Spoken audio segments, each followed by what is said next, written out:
తెలంగాణలో కొత్త పార్టీ పెట్టేందుకు కల్వకుంట్ల కవిత సిద్ధమయ్యారు. రాజకీయ పార్టీకి సంబంధించి ఆమె స్ట్రాటజీలకు కూడా రంగంలోకి దింపుతున్నారు.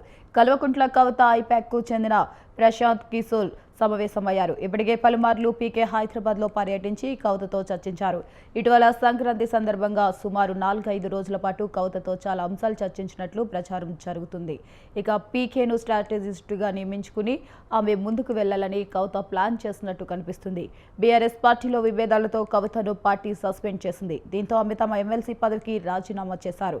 తాజాగా తెలంగాణ ప్రజల కోసం పార్టీ పెట్టాలని ఆమె డిసైడ్ అయ్యారు.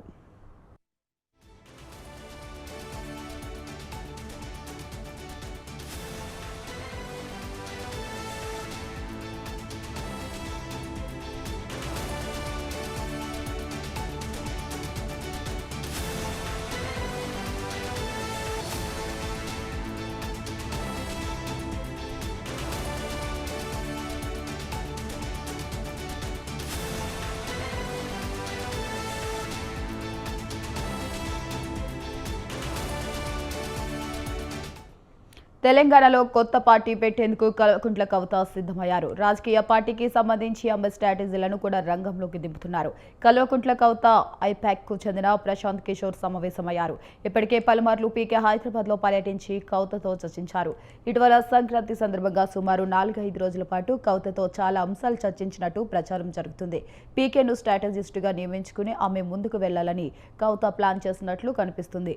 ఇక బీఆర్ఎస్ పార్టీలో విభేదాలతో కవిత పార్టీ సస్పెండ్ చేసింది. దీంతో ఆమె తమ ఎమ్మెల్సీ పదవికి రాజీనామా చేశారు. తాజాగా తెలంగాణ ప్రజల కోసం పార్టీ పెట్టాలని ఆమె డిసైడ్ అయ్యారు. ఇదే అంశంపై మరింత సమాచారం మా కరెస్పాండెంట్ సవిన్ ఫోన్ ద్వారా అందిస్తారు. సవిన్, చెప్పండి.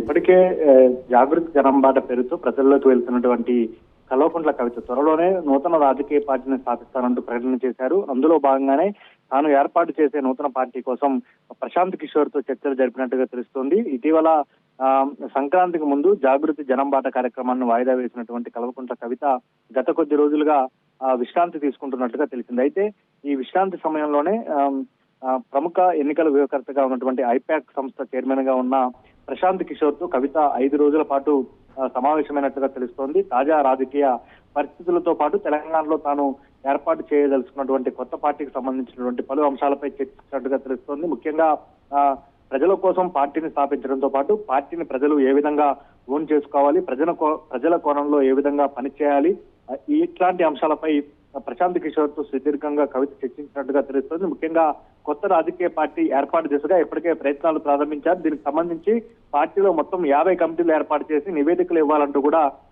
జాగృతికి సంబంధించినటువంటి నేతలకు సూచించారు. అందులో భాగంగానే కవిత పార్టీ ఏర్పాటుకు సంబంధించి ఇప్పటికే ప్రశాంత్ కిషోర్ తో చర్చించినట్టుగా తెలుస్తోంది. ముఖ్యంగా ప్రశాంత్ కిషోర్ గత కొద్ది రోజులుగా అంటే 2014 లోక్సభ ఎన్నికల సందర్భంగా బీజేపీకి పనిచేశారు. అప్పటి నుంచి ప్రశాంత్ కిషోర్ దేశంలోనే ప్రముఖ ఎన్నికల వ్యూహకర్తగా గుర్తింపు పొందారు. బీజేపీని విజయ తీరంలో చేర్చడంలో ప్రశాంత్ కిషోర్ పాత్ర ఉన్నట్లుగా ఆ పార్టీ అగ్రనేతలు చెప్పుకొచ్చారు. ఆ తర్వాత పలు ప్రాంతీయ పార్టీలకు పనిచేసినటువంటి ప్రశాంత్ కిషోర్ ఆ పార్టీలను అధికారంలోకి తీసుకురావడంలో కీలక పాత్ర పోషించారు. గతంలో వైసీపీకి పనిచేశారు. ఏపీలో 2019లో వైసీపీ ఘన విజయం సాధించడంలో ప్రశాంత్ కిషోర్ వ్యూహాలు పనిచేశాయని చెప్తారు. తమిళనాడులో డిఎంకేకు పనిచేశారు.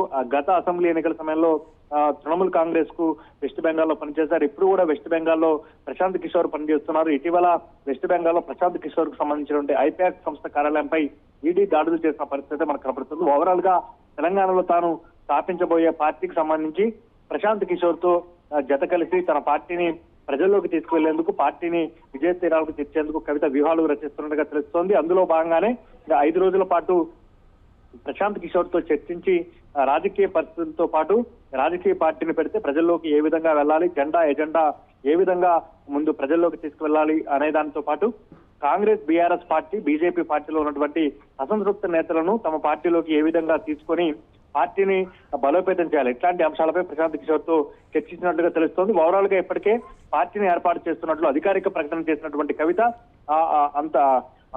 అంతలోనే ఎన్నికల వ్యూహకర్త ప్రశాంత్ కిషోర్ తో భేటీ అయి తన రాజకీయ పార్టీకి సంబంధించినటువంటి స్ట్రాటజీ, ముఖ్యంగా ఎన్నికల వ్యూహాల్లో తేరినటువంటి ప్రశాంత్ కిషోర్ తో చర్చించడం ద్వారా తెలంగాణ రాజకీయాల్లో ఇది ఒక హాట్ టాపిక్ గా మారిందని చెప్పుకోవచ్చు. మొత్తానికైతే కవిత పార్టీకి సంబంధించి ఎప్పుడు ప్రకటిస్తారు అనేది ఇప్పటి వరకు క్లారిటీ లేకపోయినప్పటికీ పార్టీకి సంబంధించినటువంటి గ్రౌండ్ వర్క్ మాత్రం కవిత సిద్ధం చేస్తున్నట్టుగా తెలుస్తోంది.